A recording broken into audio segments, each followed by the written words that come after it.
ሰላም ጤና ይስጥልን። የጊዮን ዜና መረጃዎች እነሆ። የአራጢው ነበልባል መብረቁ ተፈራ ብርጌድ ድል ተቀዳጅቷል። 201ኛ ኮር 54ኛ ክፍለ ጦር መብረቁ ተፈራ ሻለቃ ጠላትን ሲያርበደብደው አርፍዷል። የአብይ አህመድ አረመኔያዊ ስርዓት በጠዋቱ 12 ሰዓት ከሞጣ ተነስቶ ዙ 23 ጭምር በመታጠቅ ወደ መብረቁ ቀጠና ቢንቀሳቀስም የመንበር ወንድሞች አራጢ ላይ ጠብቀው አናቱን እንደባብ ቀጥቅጠው መልሰውታል።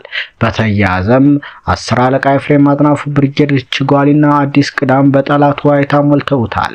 በህዳር 5 2018 ዓ.ም አመለኛው 10 አለቃ ኤፍሬም አጥናፉ ብርጌድ ባደረገችው የሁለት ከተሞች ልዩ ኦፕሬሽን ጠላትን ስትረፈርፈው አርፍዳለች። በዚህ ከሌሊቱ 12 ሰዓት ጀምሮ አዲስ ቅዳም ከተማና ችጓሊ ታዳጊ ከተማ ላይ በተደረገ ልዩ የማጽዳት ኦፕሬሽን አዲስ ቅዳም ከተማ የተከማቸው የብልጽግና ታጣቂ ከምሽጉ ሳይወጣ ባለበት የተረፈረፈ ሲሆን ችጓሊ ከተማ ውስጥ በመግባትም ጠላት ይዘርፍባቸው በነበሩ ችጓሊና ችጓሊ አቅራቢያ የሚገኙ ቦታዎች ላይ መጠነ ሰፊ ማጥቃት በማድረግ ጠላትን ወደ አፈርነት ቀይረዋለች። በዚህ መሰረትም ችጓሊ ላይ 6 የብልጽግና ታጣቂ ተወግዶ 13 ቁስለኛ ብዛት ካለው ቁሳቁስ ጋር በውጤት አስመዝግቦ መውጣት የቻለ ሲሆን በአዲስ ቅዳም ኦፕሬሽንም 9 የተደመሰሰ ከ10 በላይ ቁስለኛ እስካሁን ባለው ማረጋገጥ ተችሏል። አጠቃላይ በዛሬ ሁለት ከተሞች ልዩ ኦፕሬሽን ጥላዬን ነው መንችል ክንዴ ደስ ያብዬ የተባሉ የከተማ ውሻ ፖሊሶችን ጨምሮ 15 ጠላት ተደምስሶ 23 በላይ ቁስለኛ በመሆን የነገ ሞቱን ቀብር ሲቀበል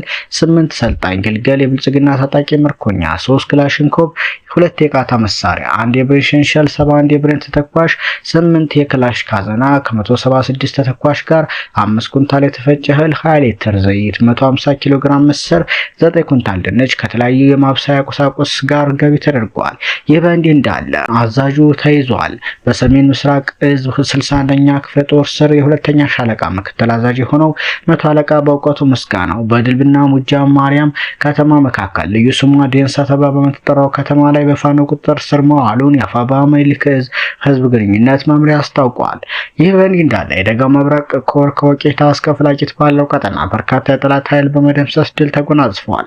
አፋባ ምስራቅ አማራ ቀጠና ምኒልክ ዕዝ የደጋው መብረቅ ክፍለ ጦር አንሻ ክፍለ ጦር በጠላት ላይ በወሰደችው ከፍተኛ ማጥቃት በመቄት ወረዳ ታይቶ የማይታወቅ ታሪክ ሰርታለች። ከማለዳው 4 ሰዓት ጀምሮ እስከ ምሽቱ 1 ሰዓት በዘለቀው እልህ አስጨራሽ አውደ ውጊያ ከወቄት እስከ ፍላቂት ቀጠናውን ዘርግቶ ሲለበለቡ ያመሸው የጠላት ሰራዊት ሙሉ በሙሉ በሚባል ደረጃ ተደምስሰዋል።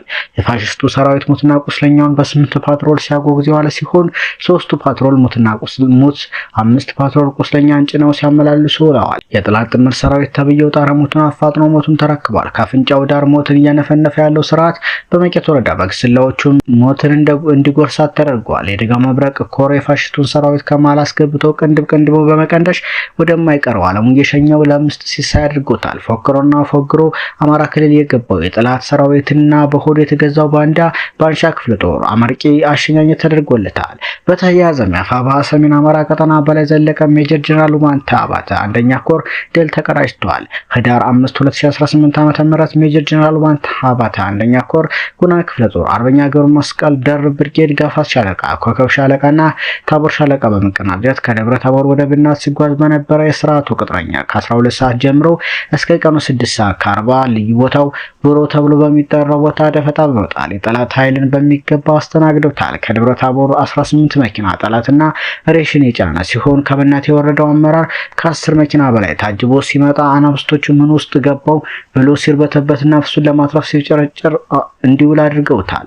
በአውደ ውጊያውም የተገኙ ድሎች 14 የሞተ 20 በላይ ቁስለኛ አድርጎ በሁለት መኪና ጭኖ ሙትና ቁስለኛውን ወደ ደብረ ታቦር ይዞ ተመልሷል። በጥቃቱ ከፍተኛ መደናገጥ ውስጥ የገባው ሰራዊቱ ቁስለኛውን አስከሬኑን በመያዝ ወደ ደብረ ታቦር ገብቷል።